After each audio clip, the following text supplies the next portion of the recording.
Halo pemirsa, apa kabar Anda hari ini? Jason, apa kabar? Masih hujan? Masih hujan, sudah akhir pekan. Saya pikir udah lebih santai ya. Ternyata masih ada hujan dan menyebabkan sejumlah kemacetan. Tentunya itu kalau di Jakarta. Tapi nggak cuma di Jakarta. Bogor juga ya infonya ya. Tuh. Kita lihat pemirsa, jadi hujan dengan intensitas yang tinggi juga ikut mengguyur kawasan puncak di Kabupaten Bogor, Jawa Barat. Akibatnya, tinggi muka air Bendung Katulampa itu meningkat sampai 150 cm atau statusnya adalah siaga 3. Nah begini pemirsa, Bendung Katulampa nampaknya ini tadi malam ya, statusnya sudah siaga 3 begitu. Jadi warga yang tinggal di sepanjang bantaran Sungai Ciliwung hingga wilayah Jakarta ini diimbau untuk bisa waspada terhadap potensi banjir kiriman.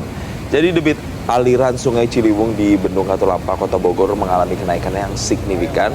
Ini tepatnya pada Kamis malam pukul 20 waktu Indonesia Barat, di mana tinggi muka air itu tercatat sudah mencapai 150 cm atau naik drastis dari sebelumnya sekitar 60 hingga 70 cm pada pukul 19.00 waktu Indonesia Barat. Artinya dalam selang 1 jam saja kenaikannya signifikan pemirsa. Dan kenaikan volume air ini terjadi setelah wilayah hulu sungai di kawasan Puncak Bogor itu diguyur hujan dengan intensitas tinggi. Jadi biasanya kalau sudah tinggi begini, Bendung Katulampanya juga sudah naik volume airnya, ini biasanya berpotensi untuk mengalirkan airnya sampai ke wilayah-wilayah di Jakarta yang biasanya juga terdampak. Biasanya disebut juga sebagai banjir kiriman gitu ya. Jadi kalau misalnya di Jakarta, di daerah Anda berdomisili atau beraktivitas tidak ada hujan dengan intensitas tinggi dan lama durasinya, tapi kok banjir, nah biasanya itu adalah banjir kiriman pemirsa. Jadi menurut petugas Bendung Katulampa, warga yang bermukim di sepanjang bantaran Sungai Ciliwung itu harus waspada ada potensi banjir kiriman yang tadi. Nah jadi ya intinya kita tetap harus waspada ya dengan cuaca yang mungkin masih berpotensi hujan dengan intensitas tinggi. Kalau dilihat di Google Weather itu kalau di Jakarta Barat biasa sampai hari Rabu masih tinggi intensitas hujannya. Iya, jadi harus juga cek-cek situs BMKG juga karena BMKG ini memperingatkan bahwa sampai ya awal bulan Februari ini harus masih waspada karena perubahan yang masih bisa terjadi. Tapi berbicara soal perubahan, ada lagi nih yang berubah. Ada yang kalau tadi itu naik air volume airnya di Bendung Katulampa, kalau ini naik harganya. Naik harga emasnya. Nah, siapa yang punya emas batang udah dikumpul banyak banget. Ternyata pemirsa, harga batangan Antam tembus rekor tertinggi 3,4 juta rupiah per gramnya. Dan pedagang mengaku penjualan harian ternyata mengalami penurunan. Jadi mungkin karena terlalu mahal ya Jason. Kita lihat pemirsa, ini adalah salah satu suasana di toko perhiasan emas di lantai dasar Pasar Besar Kota Malang yang terlihat sepi pembeli. Jadi aktivitas warga lebih banyak ke pemantauan pergerakan harga emas batangan Antam dan juga emas perhiasan. Walaupun masih ditemukan juga sebenarnya warga yang melakukan aksi beli emas Antam di saat harganya melambung setinggi ini. Jadi tingkat penjualan emas Antam dan perhiasan juga mengalami penurunan sebenarnya kalau dipantau secara keseluruhan ya.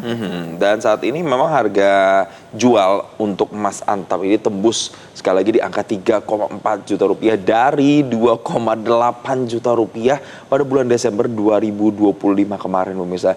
Jadi ini sangat tinggi sekali, kenaikannya cukup signifikan dan kita akan sama-sama melihat apa sih sebenarnya dampak yang dirasakan oleh para penjual emas terkait dengan adanya kenaikan harga emas berikut ini.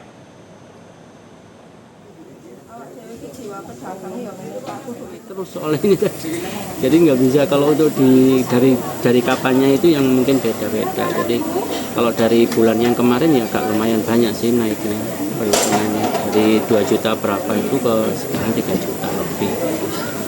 Pasnya 3 juta berapa mas sekarang sampai hari ini? Sampai hari ini sekitar 3 juta 200-an lah kurang lebih. Ya sebelumnya kan masih sekitar 28, 29. Ya buat celengan aja daripada di bank gitu kan, lebih baik dibelikan di emas.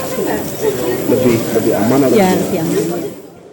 Ya itulah tadi ya beberapa dampaknya. Tentu ada dampak untuk penjual, tentu untuk pembeli juga ada. Tapi mungkin kalau untuk beli kayaknya belum terlalu bagus ya iklimnya kalau di sekarang ini Terlalu tinggi ya. kali Terlalu ya. tinggi, ya. Nah kalau yang ini pemirsa apa ya, gimana ya Jason ya, ini tuh soalnya perbuatan yang seharusnya tidak dilakukan. Ini pengawasannya harusnya jadi sebuah evaluasi yang sangat benar-benar komprehensif ya. Karena ada nih pemirsa, seorang terpidana mati, artinya kan kalau sudah terpidana mati ini kasusnya besar gitu ya. Karena menyelundupkan 214 kg ganja.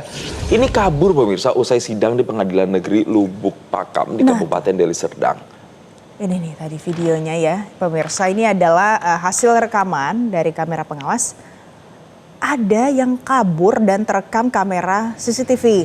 Dan ini adalah proses kaburnya terpidana mati bernama Syalihin GP alias Lihin yang terekam dari kamera.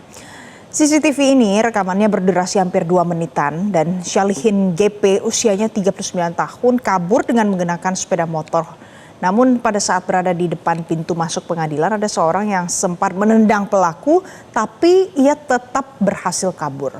Nah, Kepala Seksi Pidana Umum Kejari Deli Serdang Jendariah Tasilaban menjelaskan kalau kejadian ini terjadi pada saat para terdakwa kasus narkoba usai menjalani sidang dan mereka harusnya kembali ke lapas, Jason. Tapi malah satunya kabur. Jadi ini terjadi saat proses memasukkan terdakwa ke dalam mobil tahanan. Terpidana Syalihin ini meronta pemirsa dan berhasil melarikan diri. Sebenarnya ini juga harus jadi pertanyaan, kenapa kok penjagaan di sekitar itu tidak begitu ketat begitu? Karena kan biasanya di borgol. Biasanya di borgol atau kemudian di depan kiri kanan. Iya, itu kan harusnya dikawal gitu ya. Dan hingga saat ini tim pengawalan dan pengamanan tahanan atau Waltra itu terus melakukan pengejaran. Jadi ini harusnya dievaluasi bersama ya. Iya, harus dievaluasi bersama-sama seperti yang satu ini pemirsa. Ini adalah mungkin salah satu hasil evaluasi. Tim penyidik Komisi Pemberantasan Korupsi menggeledah Balai Kota Madiun. Ada 5 koper besar diduga berisi dokumen disita dalam penggeledahan ini. Jadi ini menggunakan 8 unit mobil. Rombongan tim penyidik KPK masuk ke halaman Balai Kota Madiun. Ada beberapa orang polisi yang terlihat berjaga di 2 pintu akses masuk ke kantor wali kota. Kemudian ada juga informasi kalau beberapa ruangan digeledah oleh tim penyidik KPK. Di antaranya adalah ruang kerja Wali Kota Madiun, Wakil Wali Kota Madiun, Sekretaris Pemkot Madiun, ruang bagian umum, dan ruang administrasi pembangunan. Nah, selain itu pemirsa, ada beberapa kendaraan dinas pejabat Pemkot Madiun yang tidak luput dari penggeledahan tim penyidik KPK. Salah satunya itu adalah kendaraan dinas Sekretaris Kota Madiun dan kendaraan dinas Kepala Bagian Umum. Jadi ini penggeledahan, Jason. Dan mengetahui informasi tersebut, kalau kita lihat lagi lebih dalam penggeledahan yang dilakukan selama 7 jam ini, KPK menyita ada 5 koper besar dan diduga ini berisi dokumen-dokumen penting pemirsa. Jadi intinya memang KPK ini belakangan juga terus menyelidiki berbagai indikasi kasus korupsi di berbagai daerah yang sampai dengan saat ini masih terus terjadi.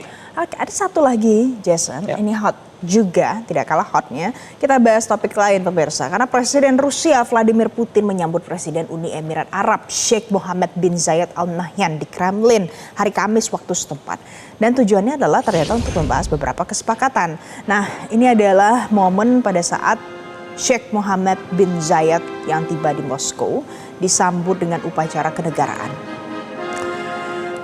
Dalam pertemuan ini pemirsa, kedua pemimpin negara membahas beberapa persoalan termasuk soal fokus pada berbagai isu bilateral dan internasional termasuk situasi di Timur Tengah dan juga ada upaya mediasi untuk mencapai perdamaian antara Rusia dan juga Ukraina.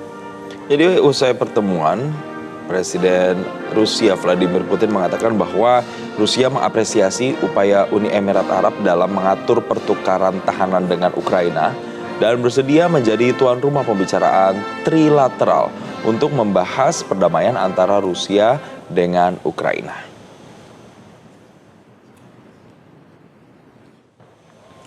Jelajahi cara baru mendapatkan informasi. Download Metro TV Extend sekarang.